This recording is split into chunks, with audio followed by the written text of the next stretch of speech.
Hi YouTube, this is Joe Calton with Calton Cutlery. You can find me on the web, caltoncutlery.com.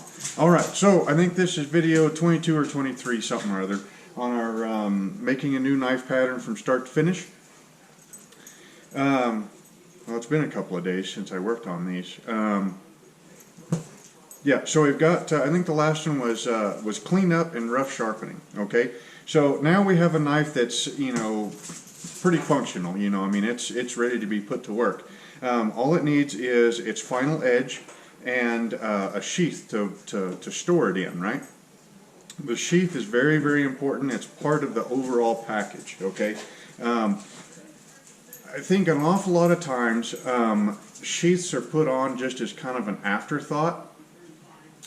But really, I mean, the sheath is what protects the knife from the elements or from anything else. And also protects everything else from the knife. So the sheath is, honestly, it's almost as important as the knife itself.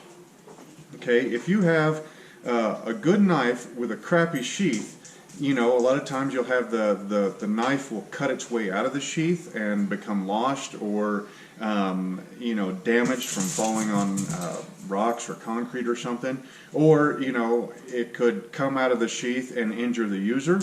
Or, you know, I mean, all kind of bad things happen when the knife comes out of the sheath when it's not supposed to.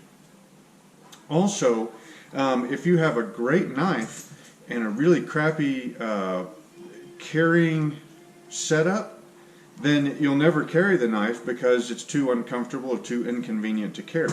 Okay, so put just as much thought into your sheath design and setup as you do into the knife, and you'll be rewarded with a you know, a nice handy carry option. Okay, which I think in the last video I told you this one right here is going to go to another tester, a local guy, a friend. Funny thing about this dude is that away from work, I don't believe I've ever seen him wear jeans and a belt. So that right there is kind of why I decided to pick him to test this knife out, is because, you know, hey, the more different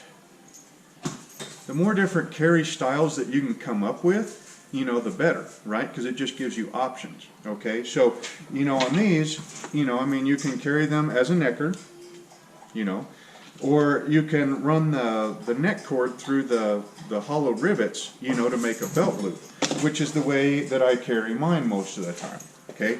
Well, if that dude never wears, you know, jeans and never wears a belt, then it'll be really interesting to see what he comes up with and, you know, how he likes to carry this the most. You know, with the first style, you know, that had the solid rivets, you know, pretty much you had to hang it by the cord somehow, or stick it into a pocket or something like that. There wasn't any attachment points. But with these hollow rivets, boy, you know, you can run the neck cord through the rivets and make a belt loop.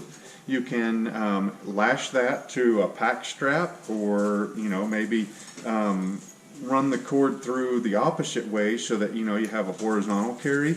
I mean, there's just a whole bunch of options there. So it'll be interesting to see how he likes it.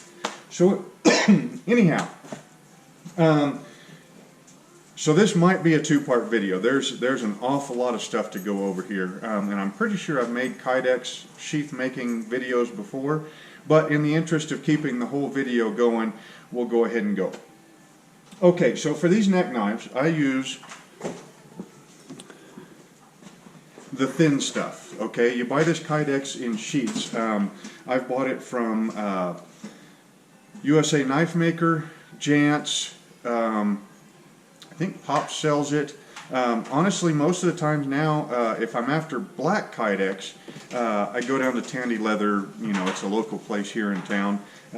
If I'm there, and pick up, oh, a dozen sheets at a time or so. I get the thin stuff that comes in two different thicknesses. I think one is like a 1/16 of an inch, which is this one, which is 58 thousandths. Might be sold as 63 thousandths. And then there's a thicker one that is like 93 or 100 thousandths thick, something like that. I really like the thin stuff. Okay, so Well, at least for neckers, because that's mostly what I make kydex sheaths for, is neckers. And like I've told you before, you know, my posture, you know, carrying anything around my neck makes it a big old pain. So, you know, in the past I've made my neckers to be as light as I can possibly get them, because that's the way I would carry a necker. These are being set up as a belt knife. So on a belt knife, you know, we can carry more weight. Well, it's not that we can carry more weight, it's just that weight isn't such a big deal on a belt as it is around your neck. So, you know, I may go ahead and make one out of the thicker stuff and see if I like that. But anyway, so I like the thinner stuff. The thinner stuff is more than strong enough for a neck knife. I mean, remember, you're doubling it up. So by the time you double it up, you've got, you know, a fairly stiff sheath right there, right? Okay, so you cut it into strips. I guess I need that part again. Hey, Doc, give that ball up, buddy. There's more around. I tell you, Doc gets he takes one ball and he gets it up underneath something in the shop, and he'll just spend hours digging trying to get it out, and yeah, he goes crazy. But anyway, so these sheets come in 12 by 12. You can cut them like this. I use a bench shear most of the time to, you know, just rip these out. They're really fast. That bench shear I think I got from Inco. I guess I can take you over there right quick so you can see what it looks like. It's not set up now. I haven't found a good place to put it. Anyway, that's it. That thing that's moving. It's a 12 or 14-inch bench shear. I'm going to say I gave like, I don't know, 150 bucks for it from Inco or MSC, depending upon, you know, what you want to call them. But anyway, that works really good to just go ahead and shear these pieces down. You can also use a bandsaw. You can also score it and break it like you would glass or plexiglass. So line up with a straight edge, clamp the straight edge down really. Grab yourself a razor knife, make a score, and then it'll bend and break just like glass or plexiglass will. So anyway, once you get the strips, what I like to do is I make a preform, okay? And I do that with, these are just 1/4-inch thick pieces of wood, okay? And then we got a paint stripper. You could probably use a hair dryer also. And then you just heat it up about in the middle.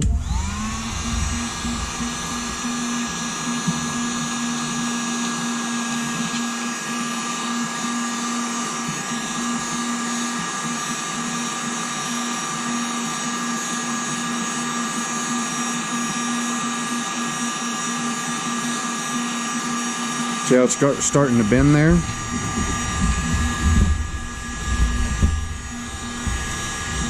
And then kind of line it up to where it's about in the middle there. Give it a little bit more heat. Shut that off. Put that other block down there. Clamp it up. Okay? In a couple of minutes, that will be nice and cool, and you'll end up with one of these. Okay? Which is kind of a preform. All right? So now what we're going to do is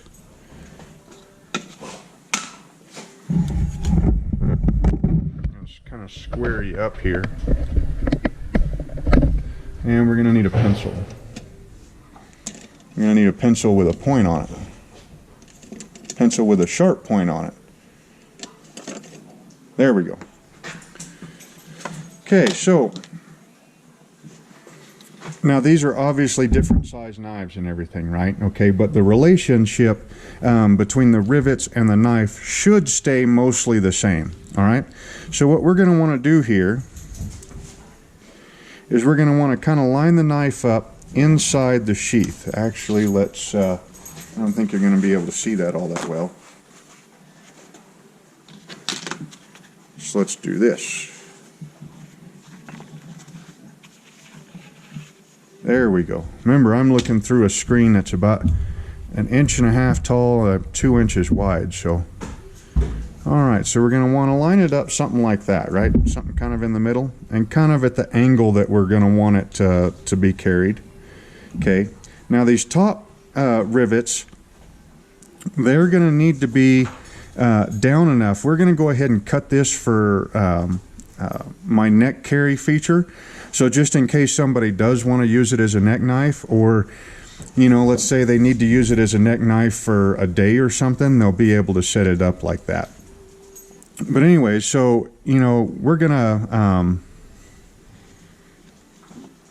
so the tip of the sheath is going to look like this. Okay, so you got your two rivet holes, or your two rivets, and then the top is going to kind of come up to a, you know, a rounded portion. And then we're going to need to make cuts right here. Okay, so those cuts are going to end up being probably right about here or so, and they're going to come down to about there. So we're going to need to put those rivet holes about there.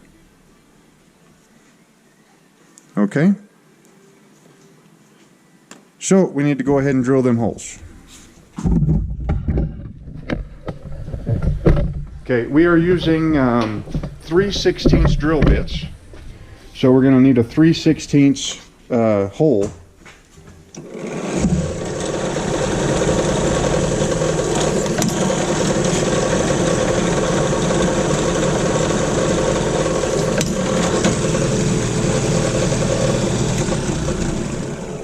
Okay, so they don't have to be exact, they just need to be somewhere in the ballpark. Now we come up to our rivet setting setup. Okay, these are the rivets that I use for 16th inch kydex. Get these from Jantz. There's the phone number and the website. Okay, and there's the part number. So they're 3/16 diameter, and they're roughly 3/16 long. Okay, you get them packages of 20. Okay, now the dies in the press. So I got this, I want to say I got this press from MSC also. And you know, that's the, you know, they're kind of like Harbor Freight. They constantly send you, you know, rebates and coupons and all that kind of stuff. The dies that are in here. Okay, now when you get this press from wherever you get it, this plate right here doesn't have any holes in it. You got extra stuff in the back too. I wonder if that goes with it or what. So anyway, so these dies, I want to say I got these from USA Knife Maker, which I would guess that pretty much everybody sells these dies now. Anyway, so you have to drill a hole in the ram, and then drill another hole in the base plate. The hole in the base plate, you just drill it and that's it. The hole in the ram, you have to drill it, and then I can't remember if that set screw that's right over here that holds the die in place, I can't remember if that was already there or if I drilled it and tapped it and put a set screw in it. I guess it doesn't really matter as long as you get it set up. And so the nice thing about this is that it holds those two dies in perfect relation to each other. Well, there's a little bit of slop in it, but, and then you get a really nice feel, you know, through the handle as to, I mean, you split a couple of rivets and then, you know, on a scrap piece, and then you know how much pressure to use. It gives very, very nice, consistent results. Okay, so we are going to go ahead. You take your rivets and you just put them in. Hold them with your finger. Put them upside down. Bam! Beautifully formed rivet. There's no splitting, there's not really any flattening to speak of.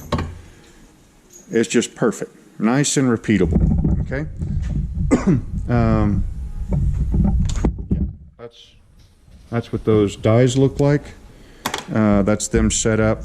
That's the press. Okay, all right, so our next step is going to be, we need to heat this up to be able to form it to our knife. Right now, you know, there's all kind of tutorials on YouTube on how to do it with a paint stripper, hair dryer, you know, whatever. Hot plate I've seen. I use the toaster. Okay. And okay, so I've got 3 toasters on this setup, right? The bottom one is for stabilizing burl and tempering choppers, like 5160 or out of 5160, you know, so like anything up to, I want to say like 18 inches will fit in there. This middle one right here, that's was my first one. It's set up for 1095 and 52-100. Okay, so it will take 8-inch sheaths. I think 10-inch sheaths will also fit in there, which handles an awful lot of stuff. And then this one up here is my digital one, and I really like having a digital one in the shop. Actually, let's get this into the toaster first, and then we'll talk more about it. Anyway, this right here is it's basically just a baffle setup. Okay, and all it is just some real thin sheet metal, and you know, I just bent it and then bent these little pieces at the end so that it won't collapse on itself. And pretty much it kind of acts like a double boiler, you know, on a stovetop. Okay, so this, you know, you've got top and bottom heating elements in your toaster, right? Well, you don't want direct heat onto your kydex. You want a nice gentle heat that's indirect. So what this does is it gives you a baffle, you know, in between the direct heat, so that your kydex gets the air heat and not direct heat from the elements. So anyway, so we'll put this in here. And we'll kind of move that thermometer back. Okay, and then we're going to need our timer. And we're going to set our timer for 7 minutes. And then we'll get this going, then I'll show you why. Okay, so we take our sheath. We put it inside the baffle plate. We close it up. And we hit our timer for 7 minutes. There you go. Okay, so now we can sit and chat while we're waiting for that. Okay, the notes for kydex. You know, once you play around with it and you get your times and your temperatures down, all right, you ought to be able to see that.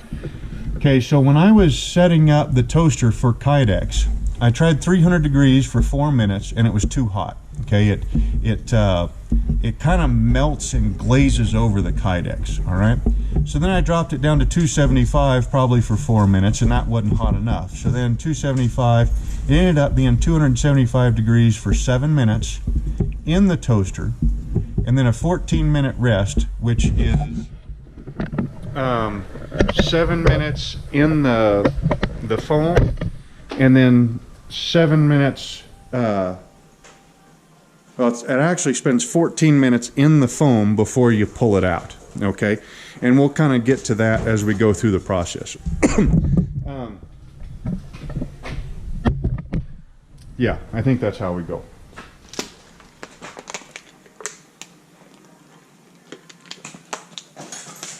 Okay, so normally when I'm making kydex sheaths like this, I do them in batches of, you know, say 6 to 20, something like that. And so that first one might not get a really good impression because the form isn't warmed up very well. So we're going to do things a little bit different. Once we get down to where we're waiting, you know, we've got like a minute and a half of that 7 minutes done, we'll go ahead and warm up the foam with the paint stripper right quick. Oh, the press. Now would be a good time to go over the press. Sorry, I'm bouncing around. I'm trying to fit the stuff in while we're waiting, you know. Anyway, so the press, you can buy really fancy presses, right? And ones that are hinged and, you know, all that kind of stuff. And I'm sure those are really nice. I've never played with one because this works really good. This kydex foam, I want to say I got from USA Knife Maker, although I'm sure pretty much everybody else sells it now. And it's just it's just foam, you know, like a fairly durable foam. Think like a little bit denser than like a backpacker's sleeping pad. And I can't remember what size I got it, but I cut it down and then lightly barge cemented it to, what is that, 7/16 plywood? Not OSB, but actual plywood, okay? And then that's all it is. And then I use my vise, With the vise, what I do is I set the press up with no knife in it, and then I set my jaws up to where, you know, I have to compress it just a little bit to get it in there, okay?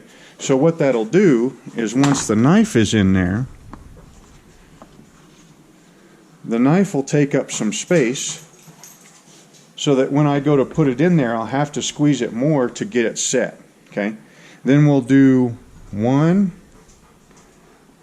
2 revolutions on the vise handle, and we'll let it sit there, okay? Make sure that when you're doing that, that you get the vise jaws pretty much lined up with the you know, the knife, so that the knife is sitting in between the jaws, so that it's not, you know, kind of up here or down there.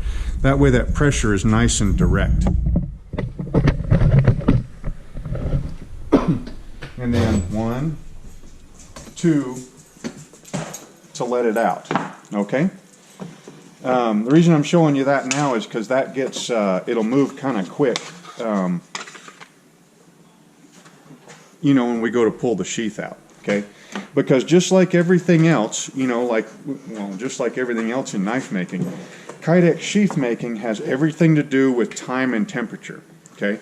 So, you know, that sheath is in there and it's getting warmed up. When it comes out of there, I mean, it's not quite as critical as like when you're quenching a knife blade, but it is fairly critical that you get the kydex out of the toaster, you get it to the foam, or to the press, you get the knife into the kydex, and then you get the whole thing closed up and under pressure in a reasonable amount of time. If you take too long, then the kydex will go ahead and start stiffening up, and you won't get a good press. You know, you won't get good detail, you won't get good retention of the knife, all that kind of stuff. Okay, so we're at 1:37 on our time now. So we are going to go ahead and start warming this up some. Now these paint strippers will get really hot, okay? So if you get too close, you'll start melting your foam, you can start melting your kydex, you know, and bad things can happen. So you want to be fairly gentle and keep that heat moving. Don't let it sit in one spot for too long. And like I said, normally, you know, I'd be doing this and, you know, I might just go ahead and, you know, the first one may or may not turn out very well, but what it does is it preheats the foam. And then usually the next couple, you know, after that, they'll all come out just about right, unless the knife shifts inside the sheath when you get it pressed down. But kydex is really forgiving. I mean, you can, as long as you don't overheat it, you can heat it up and form it. And then if you screw it up, you can reheat it up and reform it, and reheat it up and reform it. I don't know, I've screwed up a sheath at least 3 times, and on the 4th time it still worked out and it was a good sheath. So, so I'd guess at least 4 times.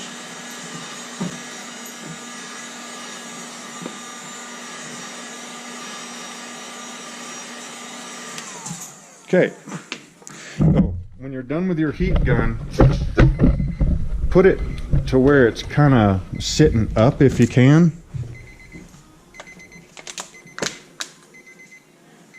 That way the heat rises and it comes out of your heat gun and it stays good for longer.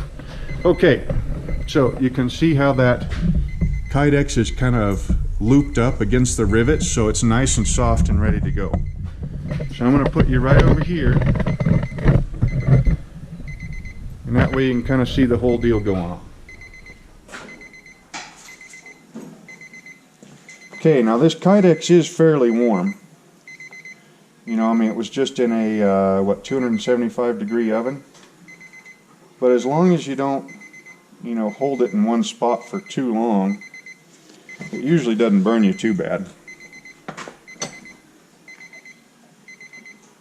1, 2. Now we hit stop. We hit start again. Okay, so that's another 7 minutes. So it's going to sit here for 7 minutes in the form, or in the press.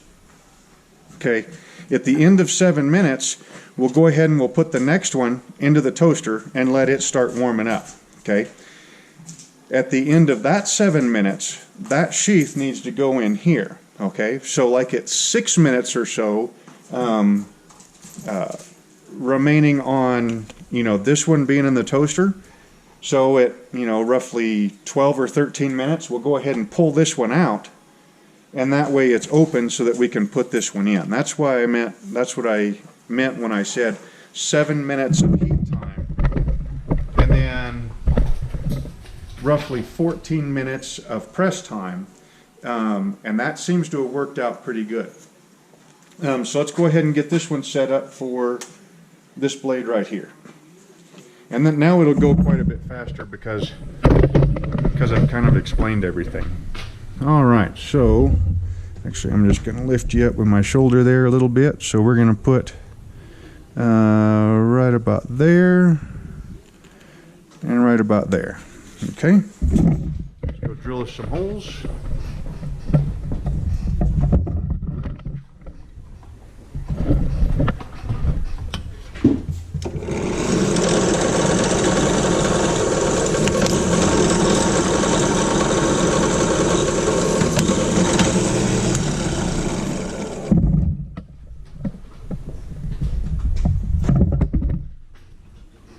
Now let's put the first set of rivets in.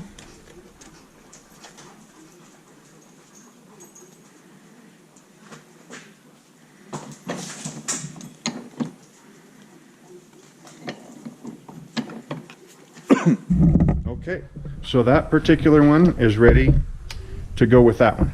All right, so as soon as our time runs out, we'll be ready to, as soon as this hits, as soon as this timer goes off, this will go into the toaster and we'll start 7 minutes, and at the end of that 7 minutes, we'll pull this knife out of this, this sheath out of the press, put that one in, and then we can go ahead and finish working on this one. So actually I think I'm going to cut you off right now because